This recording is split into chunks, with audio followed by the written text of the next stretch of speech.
WhatsApp guys, major गौरव Arya sir की video है। Israel Iran जंग, भारत पर मंडराए संकट के बादल। तो भैया सिचुएशन तो आपको पता ही, अगर एक्सकेलेट हो गई आगे यहां से जंग बढ़ी तो पूरे वर्ल्ड में ग्लोबली क्राइसिस, स्टॉक मार्केट में भी आ सकता है और कुछ नहीं पता भैया, जंग का कोई रूप नहीं पता किस मोड़ तक पहुंच जाए। तो देखते हैं सर क्या कुछ एक्सप्लेन कर रहे हैं, मैप पे करेंगे तो इंटरेस्टिंग रहेगी वीडियो। 1 2 3 गो। जब ईरान और इजराइल की लड़ाई होगी, और अगर ईरान और इजराइल की लड़ाई होती है तो after all how will it impact India, हमारी जिंदगी पे किस तरीके से इसका लोड पड़ेगा, इंपैक्ट आएगा। इजराइल जवाब देता है ईरान को। इजराइल कहता है नहीं ठीक है साहब, आपने 180 से लेकर 200 बैलिस्टिक मिसाइल मारी हैं, अब हमें आपको जवाब देना है। स्ट्रेट ऑफ हॉर्मुज की ये तारीफ है साहब कि भारत का more than 85 to 90% oil and gas का जो मामला भारत का है वो स्ट्रेट ऑफ हॉर्मुज से आता है। ईरान को पता है, इसीलिए ईरान के एम्बेसडर ने बात यह बोली है, हाल फिलहाल में पिछले 24 घंटे में उनका स्टेटमेंट आया है कि साहब भारत कुछ करे। अगर ये जो लड़ाई ईरान की है ये पाकिस्तान में घुस जाती है लड़ाई, तो भारत को कोई इशू नहीं है। पूरे पाकिस्तान में कलेश हो जाता है, भारत को कोई लेना देना नहीं है। I don't think it will impact us. हमारी फोर्सेस इतनी स्ट्रांग हैं कि हम इनको संभाल लें। जय हिंद दोस्तों, मैं हूं मेजर गौरव आर्या और आप देख रहे हैं द चाणक्य डायलॉग्स। इस वीडियो को लाइक करिए, हमारे चैनल को सब्सक्राइब करिए, बेल आइकन दबाना बिल्कुल मत भूलिएगा। दोस्तों आप लोगों ने काफी डिमांड करी कि साहब भारत पे क्या असर आएगा जब ईरान और इजराइल की लड़ाई होगी, और अगर ईरान और इजराइल की लड़ाई होती है तो after all how will it impact India, हमारी जिंदगी पे किस तरीके से इसका लोड पड़ेगा, इंपैक्ट आएगा। तो ये एक मैप हमने तैयार करा है दोस्तों, और इस स्मार्ट बोर्ड पे मैं आपको समझाऊंगा कि एक्चुअली भारत की इन्वेस्टमेंट कहां कहां है। इन्वेस्टमेंट सिर्फ ऐसा नहीं कि चाबहार पोर्ट पे भारत ने अरबों रुपए डाल दिए और अरबों डॉलर डाल दिए, इसकी वजह से नहीं। Investment at a broader scale, है ना। कुछ कहीं पे हुआ, हमारी जिंदगी में इंपैक्ट कैसे हो सकता है, आज मैं उसके बारे में आपको समझाऊंगा।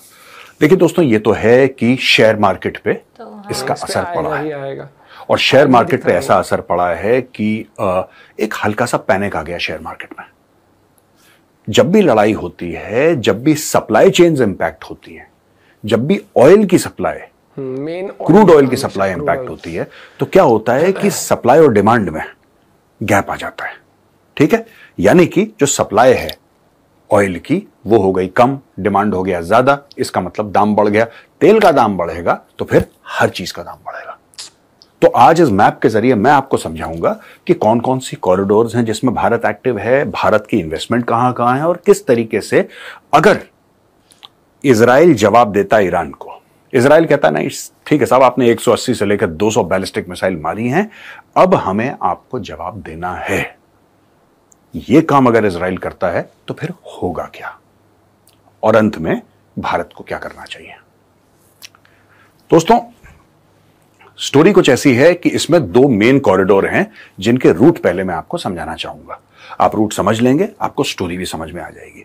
जब भी कंफ्यूजन हो, नक्शा खोल के देखिए, हर एक चीज आपको क्लियर हो जाएगी। मैप पे बहुत चीजें दोस्तों ये है international north south transport corridor.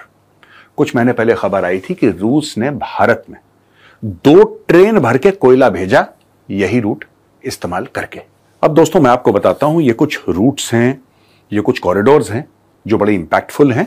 हम बात करेंगे international north south transport corridor की। पहले 2 कॉरिडोर्स हैं। पहला वाला INSTC, international north south transport corridor, south से शुरू करते हैं। अब देखिए दोस्तों, मुंबई से डायरेक्टली ये जाती है बंदर अब्बास, यहां से ये पहुंचती है बंदर अब्बास।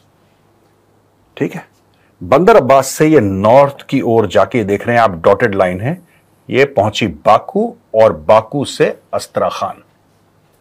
ये आपकी कॉरिडोर है, मुंबई से शुरू होती है। ये स्टार्ट्स फ्रॉम मुंबई से यहां पे पहुंची, यहां से सीधा इसने फिर नॉर्थ लिया, पहुंची मॉस्को, मॉस्को से सेंट पीटर्सबर्ग, और सेंट पीटर्सबर्ग से दोस्तों ये जो फिनलैंड है, ये पूरा एरिया है।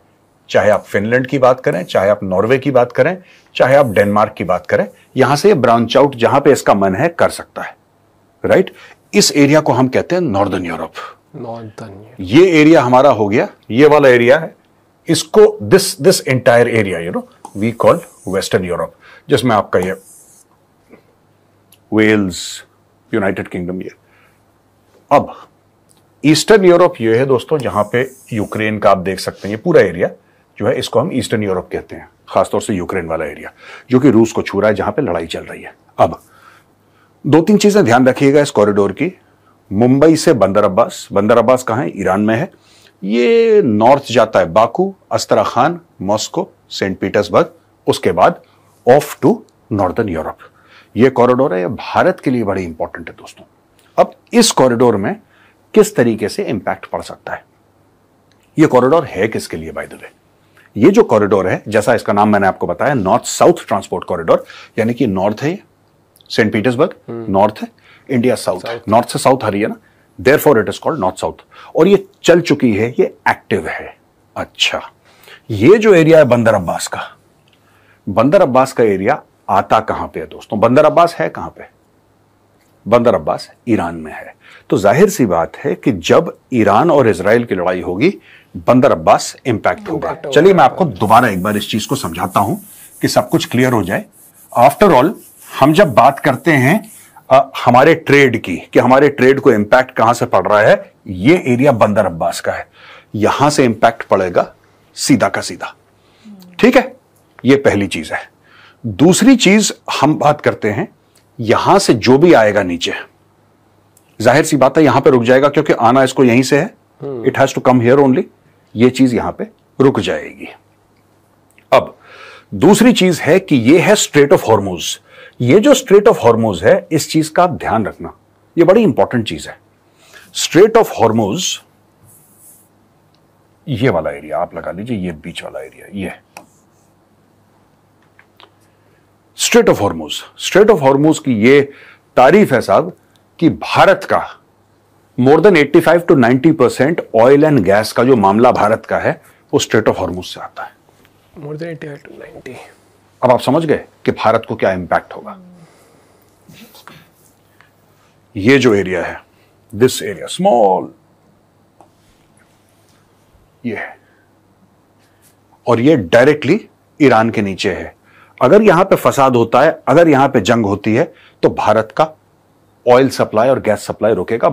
अब मैं आपको बताता हूं, ये जो एरिया है ना, straight of Hormuz, straight of Hormuz के बिल्कुल अगर आप यहां पे वेस्ट की ओर चले जाएं, तो ये है कतर। कतर क्यों इंपॉर्टेंट है? कतर इसलिए इंपॉर्टेंट है, कतर वही जगह है जहां पे हमारे 8 नेवी वालों को पकड़ लिया था और सजाए मौत सुनाई थी। फिर डोवाल साहब गए, फिर उनको छोड़ा गया, फिर बाद में मोदी जी उनके जो अमीर है, जो शेख है कतर का, उससे मिले। उसी वक्त हमारा 20 साल की डील साइन हुई थी कतर के साथ 20 years कि आप हमें LNG देंगे, लिक्विफाइड नेचुरल गैस। तो ये भारत की जो गैस है, वो बहुत भारी मात्रा में कतर से आती है। और अगर हम कहते हैं कतर से आती है, तो कतर से आती कैसे है? मुंबई आती है ना, कतर से आती है तो यहीं से आती है, इधर ही से आती है। This is the straight of Hormuz. Straight of Hormuz में अगर फसाद होता है, तो भारत में गैस के दाम बढ़ेंगे। ये बात तय है। अच्छा, क्या ये सारी चीजें ईरान को पता है? बिल्कुल ईरान को पता है, इसीलिए ईरान के एम्बेसडर ने बात यह बोली है, हाल फिलहाल में पिछले 24 घंटे में उनका स्टेटमेंट आया है कि साहब भारत कुछ करे, भारत कुछ करे और इजराइल को मनाए, इजराइल को पुचकारे, इजराइल को बोले यार ये सब लड़ाई झगड़ा बंद करो, इसमें कुछ हासिल नहीं है। ऐसा क्यों कह रहा है ईरान? क्या ईरान एक जिसको कहते हैं कि दिल का भला हो गया है? ईरान नहीं, ईरान को पता है यहां पर फसाद होगा, भारत के इंटरेस्ट में पीस है, क्योंकि भारत में हर चीज के दाम बढ़ जाएंगे। जियोपॉलिटिक्स में दोस्तों हर चीज कनेक्ट रहती है। अब हम आते हैं दूसरा, ये है India Middle East Europe economic corridor. तो India Middle East Europe economic corridor दोस्तों, ये भी यहां से आता है, बिल्कुल यहां, ये भी मुंबई से शुरू हो रहा है, ये मुंबई से शुरू हो रहा है यहां पे दोस्तों, राइट। और यहां से ये हल्का सा साउथ वेस्ट आएगा, राइट। और साउथ वेस्ट ये देखिए, ये ओमान, यूनाइटेड अरब एमिरेट्स का ये एरिया है, और यहां से होते हुए, रियाद से होते हुए ये ऊपर चला गया जॉर्डन, और जॉर्डन से चला गया इजराइल, और इजराइल से सीधा पार करके ये देखिए हाइफा पोर्ट है यहां पे, अदानी वाला पोर्ट जो है ना, यस, ये पहुंच गया ग्रीस। ग्रीस कहां पे है? ग्रीस यूरोप में है दोस्तों, ग्रीस यूरोप में है, यानी कि भारत की ट्रेड यूरोप से, अच्छा ग्रीस एक बार ये पहुंच गया, फिर ग्रीस से ये यहां पे it can go to eastern Europe, it can go to western Europe, it can go to northern Europe, यानी कि कहीं पे भी जा सकता है यहां से यार, यहां पे जाए जैसे भी जाए। एक बार यूरोप पहुंच गया, उसके बाद इंफ्रास्ट्रक्चर अच्छा है, आप पहुंचा सकते। ये जो मामला है ना, India middle east Europe economic corridor, दोस्तों इसको मैं एक बार आपको दोबारा समझाना चाहता हूं कि अगर लड़ाई होती है तो हमें किस प्रकार से ये इंपैक्ट करेगा। देखिए साहब, हमारी ट्रेड इससे भी शुरू हो रही है धीरे धीरे, right. North south transport corridor से हो चुकी है, इस वाले पे काम चल रहा है, यानी कि India middle east Europe economic corridor, इस पे काम चल रहा है। इससे फ्यूचर में हमारा इंपैक्ट होगा। मैं फिर से कहता हूं कि ये देखिए साहब, ये यूएई है, मुंबई से डायरेक्टली आप यूएई आते हैं, ठीक है। यूएई से आप हल्का सा इधर आएंगे, ये ओमान है, ये यूएई है, यहां से आप गए सीधा सऊदी अरब, सऊदी सीधा जॉर्डन, जॉर्डन से ये हाइफा पोर्ट, हाइफा पोर्ट में दोबारा इनको यहां से रोड से या ट्रेन से आएंगे, यहां पे दोबारा इनको शिप में डाला जाएगा, समुंदर से लेके यहां पे सीधा ये ग्रीस पहुंचेंगे। और एक बार ग्रीस पहुंच गए, ग्रीस के बाद इनको जहां पे ले जाना है यूरोप में डाल सकते हैं। ये जब इस एरिया में आएगा, अब आप देखिए इस एरिया को दोबारा, ये जब इस एरिया में आएगा, यहां पे कलेश है, तो ये इंडिया को इंपैक्ट करेगा। अब दोस्तों इसके सॉल्यूशन है एक दो, अब हम सॉल्यूशन डिस्कस कर लेते हैं, क्योंकि प्रॉब्लम मैंने आपको मैप में समझा दी, अब मैप ही में मैं आपको सॉल्यूशन बताऊंगा। दोस्तों प्रॉब्लम तो हमने डिस्कस कर ली है ना, INSTC, IMAC ये सब दिखा के कि समस्या कहां पे भारत फंस जाएगा। अब मैं आपको समाधान की ओर ले जाता हूं, सिंपल सी बात है, नॉट वेरी कॉम्प्लिकेटेड। दोस्तों यहां पे कलेश होगा, स्ट्रेट ऑफ हॉर्मुज में, ये बंदर अब्बास में कलेश होगा। ये देखिए, ये पाकिस्तान का गवादर पोर्ट है, ये चाबहार पोर्ट है, और दोनों में फासला कुछ भी नहीं है, ना के बराबर है, राइट। अब आप मुझे एक बात बताओ, अगर ये सब यहां पे लड़ाई होगी और यहां से इंडिया को इंपैक्ट होगा, जो कि सबसे पॉपुलेटेड देश है पूरे दुनिया में, 1.4 बिलियन से ज्यादा यहां पे लोग रहते हैं, एनर्जी क्राइसिस होता है, हम जिसको नॉन ट्रेडिशनल सिक्योरिटी कहते हैं। एक तो सिक्योरिटी होती है दोस्तों ट्रेडिशनल सिक्योरिटी, जिसमें आपके राफेल भी आ गए, आपके INS विक्रांत भी आ गया, इसमें आपके हेलीकॉप्टर भी आ गए, भारतीय सेना भी आ गई, नेवी, एयरफोर्स, ये ट्रेडिशनल सिक्योरिटी है। नॉन ट्रेडिशनल सिक्योरिटी क्या होती है? नॉन ट्रेडिशनल सिक्योरिटी होती है एनर्जी की, वाटर की, फूड की, यानी कि ये भी सिक्योरिटी में शामिल है, लेकिन नॉन ट्रेडिशनल सिक्योरिटी, राइट, ये नॉन ट्रेडिशनल सिक्योरिटी है। भारत की नॉन ट्रेडिशनल सिक्योरिटी खतरे में पड़ जाती है। भारत को कोई फिजिकली हार्म नहीं है, भारत को कोई ऐसा नुकसान नहीं है जिससे आप बोलेंगे साहब भारत पे ही अटैक हो गया है, कुछ हो गया। अगर पाकिस्तान पे भी अटैक हो जाता है यहां पे, अगर ये जो लड़ाई ईरान की है, ये पाकिस्तान में घुस जाती है लड़ाई, तो भारत को कोई इशू नहीं है। पूरे पाकिस्तान में कलेश हो जाता है, भारत को कोई लेना देना नहीं है। I don't think it will impact us. हमारी फोर्सेस इतनी स्ट्रांग हैं, कैपेबल है कि हम इनको संभाल लें। लेकिन अगर इस एरिया में तेल रुकता है तब हमें प्रॉब्लम हो सकती है। अब सोल्यूशन की बात करते हैं दोस्तों। Solution is very simple. ये तेहरान हमने बात करी थी 2-3 दिन पहले रेजिम चेंज की। रेजिम चेंज क्या होता है दोस्तों? यानी कि यहां पे जो सरकार बैठी है तेहरान में, तख्ता पलट इसेंशियली। यानी कि ये कह रहे हैं कि साहब ईरान के लोगों से हमें कोई परेशानी नहीं है, हमें परेशानी खमेनेई से है। इसको हटाओ, अपने मनमर्जी की सरकार लेकर आओ, तुम्हें जो करना करो, तुम्हारा देश है। इसके तो राइट? बयान भी ऐसे आज की तारीख में ईरान ने एक गेम खेला। गेम क्या खेला? अब मैं आपको ईरान का गेम बताता हूं। ईरान ने, ये देखिए, ये है तेहरान। तेहरान ने इराक में, तेहरान ने सीरिया में, तेहरान ने लेबनान में, तेहरान ने यहां पे इधर कोने में, हर जगह इन्होंने यहां पे ये क्या है साहब? ये हुती हैं, ठीक है। यहां पे मैं लिख देता हूं H, आपको याद रहेगा, हुती हैं यहां पे साउथ यमन में। इस पूरे एरिया में, ये रेड सी वाला एरिया जो है, इधर पूरा का पूरा तेहरान ने अपना जोर और अपना दबदबा कायम करके रखा है। कैसे? डायरेक्टली नहीं दोस्तों, आतंकवादी भेज के, ठीक है। कहीं पे हुती हैं, कहीं पे इनके हिजबुल्ला है, हमास है, ये सब इनके थ्रू, और ऐसे दर्जन भर प्रॉक्सीज, दर्जन भर टेरर आउटफिट्स पूरे मिडिल ईस्ट में ईरान ने फैला रखे हैं। अब होगा ये कि जब ईरान में तख्ता पलट की बात होगी कि साहब ईरान में तख्ता पलट है और ईरान में एक दूसरी सरकार आएगी, उससे सारी की सारी चीजें काम डाउन हो जाएंगी। यहां पे अगर हम ये बोलें कि भाई ईरान के, आपके तेहरान के आसपास न्यूक्लियर रिएक्टर हैं, या आपके पास यहां पे न्यूक्लियर है, यहां पे न्यूक्लियर है, यहां पे न्यूक्लियर है, आप अगर इन पे अटैक करेंगे, राइट, ईरान क्या करेगा? सबसे पहले ईरान इसको चोक कर देगा, स्ट्रेट ऑफ हॉर्मुज। उसको पता है कि दुनिया भर की ट्रेड यहां से बहुत इंपैक्ट होगी, हाहाकार मचेगी, हाहाकार मचेगी। भारत डायरेक्टली फोन करेगा, देखो यहां से फोन गया भैया, दिल्ली से फोन जाएगा इजराइल, यार क्यों लड़ रहे हो? चाइना, बीजिंग, भैया बीजिंग से कॉल जाएगा, ठक, क्यों लड़ रहे हो दादा, मत लड़ो यार, तेल हमारा बंद हो रहा है। ये आप लगा लो, यहां पे और जगह हैं आपके, एक कॉल बेचारा श्रीलंका भी करेगा, कि भैया यहां से मलेशिया से, हमारे तो तोते उड़ गए, यहां से भाई थाईलैंड से, ये कंबोडिया, आपका जापान, ताइवान, फिलीपींस, ये पूरे रेड एरोज जितने भी हैं ना यहां से टकाटक, ये पूरे रेड एरोज आ रहे हैं यहां से, ठीक है ना? ये सिंगापुर से सारे रेड एरोज, यानी कि पूरा दुनिया जो है मिल के इजराइल को, इजराइल ठीक है, सिखाएगा ना अभी तो। ये बोलेगी कि बंद करो लड़ाई, बंद करो लड़ाई। अच्छा, इजराइल बोलेगा यार ये बड़ी अच्छी बात है। हाँ, जब ईरान का मन चाहे हमारे ऊपर बैलिस्टिक मिसाइल, हम जो बात कर रहे थे, अब आप ये ध्यान से देखिएगा, अगर आप इस पूरे एरिया को देखेंगे तो आपको पता लगेगा कि जो इजराइल ने ऑपरेशन करे हैं, इजराइल ने कोई ऑपरेशन ईरान के खिलाफ नहीं करा दोस्तों।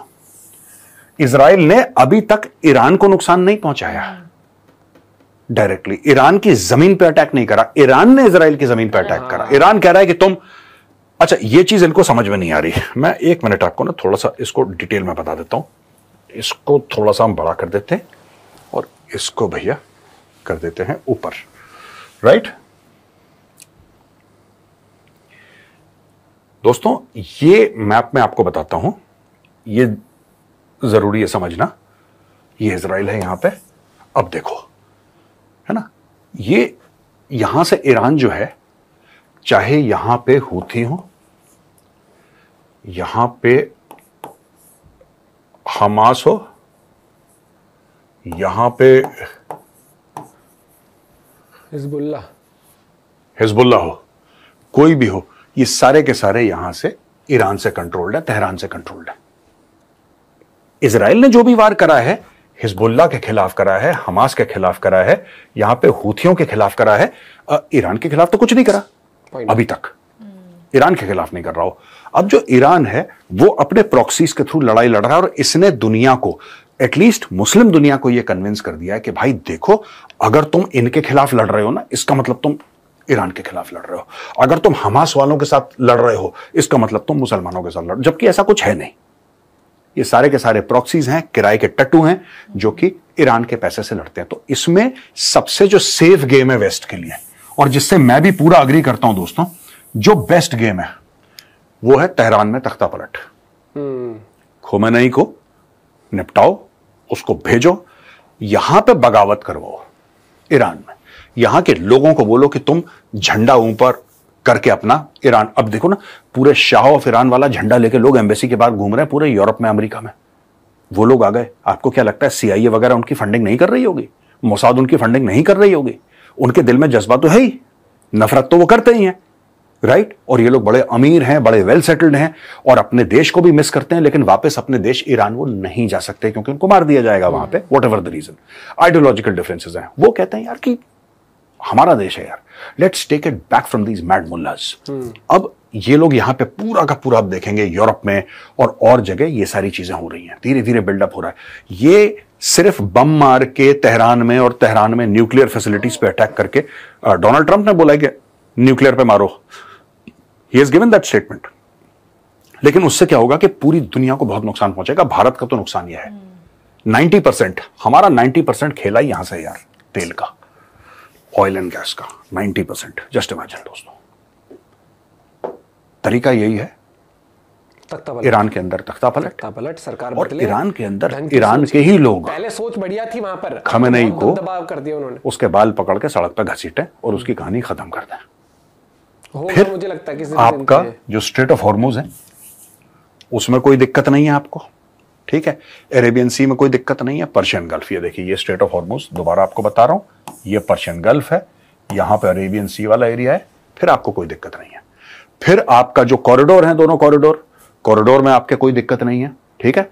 नॉर्थ साउथ ट्रांसपोर्ट कॉरिडोर में कोई दिक्कत नहीं है, आपके India Middle East Europe economic corridor में कोई दिक्कत नहीं। और फिर इंडिया कुछ हद तक, देखिए 100% तो कभी नहीं होगा, लेकिन कुछ हद तक इंडिया इन सबसे आइसोलेट और इंसुलेट हो सकता है। तो दोस्तों, ये था आज का छोटा सा वीडियो। मैंने सोचा कि आप लोगों को समझा दूं किस तरीके से भारत पे इंपैक्ट पड़ेगा, कौन सी जगह से भारत पे इंपैक्ट पड़ेगा और किस तरीके से हम इसको मिटिगेट कर सकते हैं। वीडियो पसंद आए तो उस वीडियो को लाइक करिए, हमारे चैनल को। सबसे मेन मुद्दा यह है कि ईरान अब तक डायरेक्ट इन्वॉल्व नहीं हुआ था। ईरान ने अब उन्होंने हमला कर दिया तो इजराइल को उन्होंने मौका दे दिया है कि हाँ। और वो अपनी सिक्योरिटी वाइज तो वो बिल्कुल टॉलरेट नहीं करता। इजराइल का ये है, भैया हमारे हत्थे चढ़ोगे तो हम तो नाप देंगे, वो वाली बात आ रही है। और यहाँ पर सबसे बड़ी बात ये है कि वहाँ के लोग खुद परेशान है, वहाँ की जो सरकार है वो जो डिक्टेटरशिप वाला माहौल है और मतलब लोगों को दबदबा, औरतों को हिजाब के अलावा चलने देना, कितनी वीडियोज आती है किस तरीके से लोगों को रातों रात गायब कर देते हैं, क्या सड़क पे हाल कर देते हैं। ये कोई आज का देश नहीं है, आज का माहौल नहीं है, बहुत पिछड़ा कर रखा है। ये सोच होती है, कुछ लोगों की डोमिनेटिंग सोच है और उनके है, और लोग भी उसके खिलाफ प्रदर्शन करते हुए भी लेडीज को भी देखा हुआ है। मैंने तो इंस्टाग्राम पे इन्फ्लुएंसर्स हैं कुछ वहां के भी, तो उनको भी देखा हुआ है जो वहां नहीं रहते, बाहर आके रह रहे हैं, तो वो एक्ट्रेसेस भी हैं, वो भी प्रोटेस्ट करती है क्योंकि इन्होंने ऐसा वो सर्किट सा चला दिया है कि ऐसा बना दिया कि हम सब कुछ है और बाकी सब दब के चलेंगे, वहां पर किसी की कुछ नहीं होगी। और ऐसे यार आज के टाइम पर भी है, तो भाई तू फिर तू भाषण भी मत दे, तू मीडिया भी मत चला, अपनी बैठ जाए यंत्र लेके वहीं बैठा रहे, मत करना, फिर फोन भी यूज मत कर। इतना ही अगर वो है तो इतना ही, बिल्कुल ही पता नहीं सिर्फ पागल से बोला ना, मैड, हाँ बिल्कुल ही लॉस्ट केस है वहां के, बिल्कुल ही। और ऐसे नहीं चलता देश, ठीक है। बेवकूफ हर जगह मिल जाएंगे, वहां ज्यादा ही हो रखा है वो हाल, और उनको तख्ता पलट करना पड़ेगा। यही चीज है, इलाज यही है, मानसिकता जब तक आप चेंज नहीं करोगे। और ये जब तक ऐसे क्या ये प्रॉक्सीज के थ्रू ऑपरेट करते हैं तब तक नहीं होता, इनका सफाया ही करना पड़ेगा। और वो इजराइल सही कर रहा है क्योंकि टेररिज्म की कोई जगह नहीं है भैया, ये वाली बात है। लेकिन हाँ, इंडिया फिर अब अगर ये कुछ हुआ, वॉर हुआ और स्टॉक मार्केट हिलेगा, पहली बात तो तेल की सप्लाई रुकेगी, फिर क्या होगा, दूध का रेट, तेल का रेट बढ़ेगा ना, पेट्रोल का, डीजल का, तो सीधी पता क्या आएगी, फिर लोगों में हो जाएगा मोदी ने बढ़ा दिया या इस सरकार ने, सरकार की वजह से नहीं होता, ये जो जियोपॉलिटिक्स होती है, क्योंकि तेल जो बेच रहा है भैया वो भी जिस रेट पे बेचेगा ऐसे ही होगा ना, ऐसे ही होता है। तो बहुत जियोपॉलिटिक्स अंडरस्टैंड करने के लिए बहुत चीजें होती है, तो आप अपना पॉइंट भी शेयर कर सकते हो। और सर ने जो मैप पे हर एक चीज बताई कि जैसे अपना वो international middle East Europe corridor हो गया, वो कैसे इंपैक्ट होगा, क्योंकि मेन पॉइंट अपना वो ईरान से वहां से अगर डाइवर्जन भी लेता है तब भी वो सेंसिटिव एरिया हो जाएगा। फिर मिलते हैं वीडियो के साथ, बाय बाय, टेक केयर।